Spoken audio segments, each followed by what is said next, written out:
Balaos ipamagsadya na ng lokal na kapanibalanan ng San Fernando, Pampanga, kaya ba yung Multi-Sectoral Governance Council o MSGC para king Education Summit ang marapat king syudad king Agosto.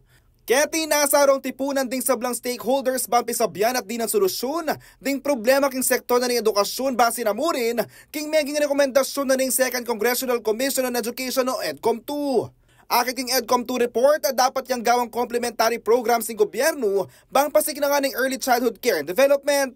Kaya ba mo naman karing recommendations na ng DepEd ng pamanyaring textbooks sa available na king merkado kesa king amayutan na pa rin publisher sa gawang bayong libro.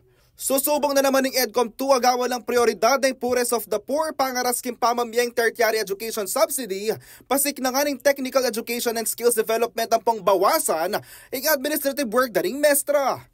Agpangkin chairperson na ni Program Committee ng San Fernando Education Summit ay Zab Jimenez, maulagay ng aktibong partisipasyon na rin mayayaliwang sektor, bangka nitang asama sa iyong sistema ng edukasyon king syudad.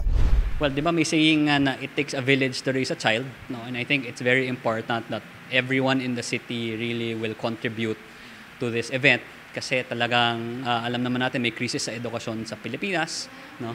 At syempre para lahat ito naman sa mga learners natin at lahat ng Fernandino youth.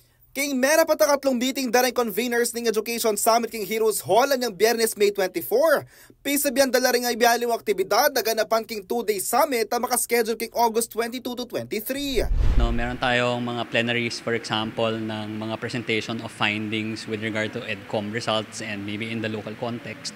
Tapos magkakaroon din tayo ng mga workshops, no, and parallel sessions kung saan ang different stakeholders natin like parents, teachers, administrators mag-share na kanilang mga experiences, no, in the local context and hopefully makahanap tayo ng mga solusyon na talagang makakatulong dito sa ating syudad.